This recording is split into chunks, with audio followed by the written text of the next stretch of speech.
Sitting around last week was just wild to see how things transpired in the sports world.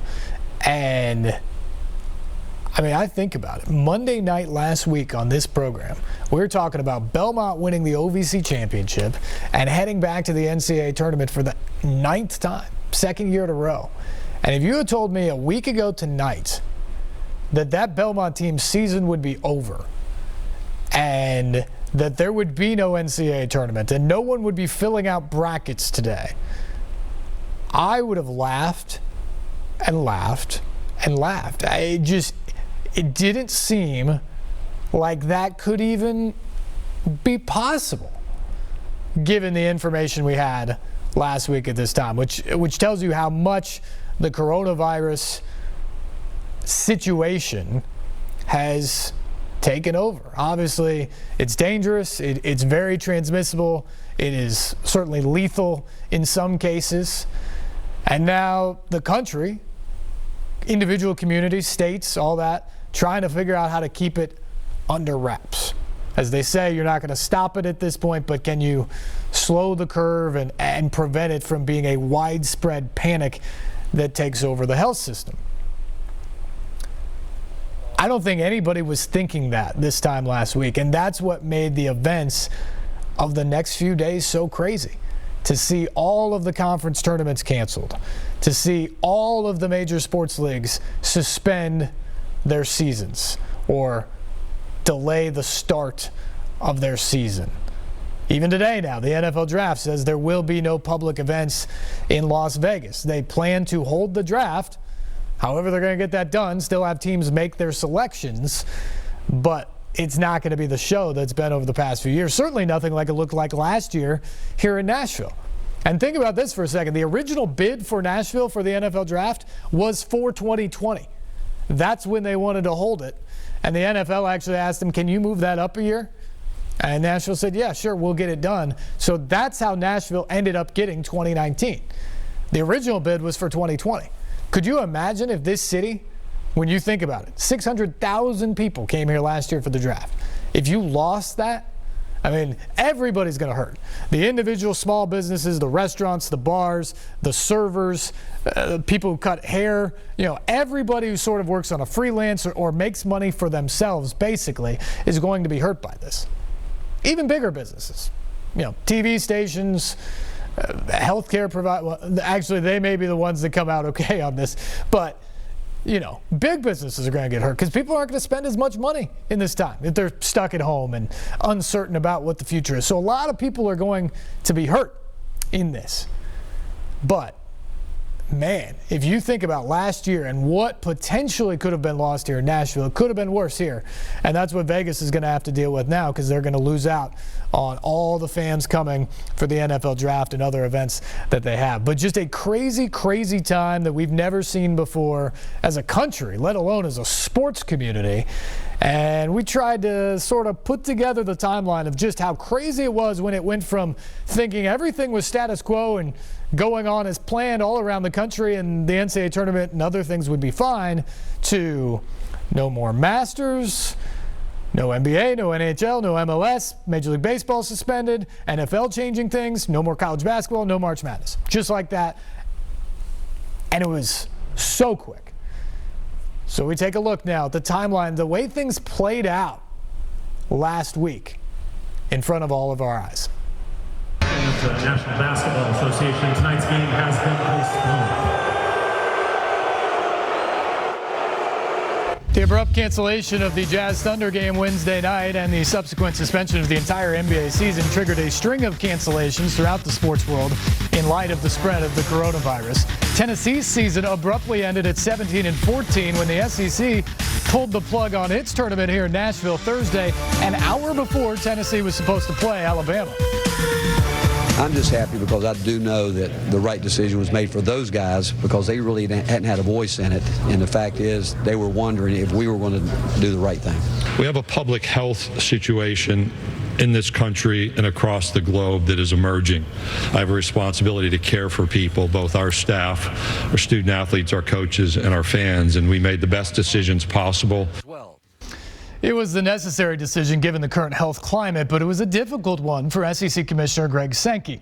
He's been on the job for 5 years, with the conference for much longer than that, even going through the tornado-impacted tournament in Atlanta in 2008. But there was no way for the SEC to play on this time, which made Thursday the hardest day of Sankey's professional life. We moved to Georgia Tech. We had a doubleheader for one team. Georgia, Kentucky played. Georgia won. Georgia won again, and then Georgia won the championship. And there's a student athlete on that team walking down the hallway carrying our championship trophy, saying, "This is the best day of my life."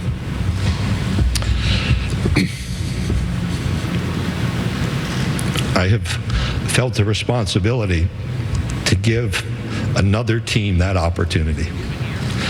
But the greater responsibility is the health and the information that's come about. NHL's made a decision. It was a wild week for all the wrong reasons, but specifically the 52 hours from late Tuesday morning to Thursday afternoon that changed the sports landscape forever. When the Ivy League announced it was canceling its tournaments Tuesday amid coronavirus concerns, everybody thought it was a total overreaction. But then Wednesday saw the announcement the NCAA tournament would be played without fans, and then the flurry of events that night with the Jazz Thunder postponement, every college league closing their tournaments to fans, and then the revelation that led to Rudy Gobert testing positive for the virus, prompting the NBA to suspend its season. And Thursday, cancellations continued with the SEC and every other league calling off their tournaments. The MLS, NHL, and Major League Baseball all suspended play. And then finally the announcement at 3:16 p.m. that the NCAA tournament was canceled. No one takes more pride in March Madness than NCAA Senior VP Dan Gavitt, who told NCAA.com the organization went from full-on plans to play to no fans to a 16-team shortened tourney to no tournaments, all faster than anyone could imagine.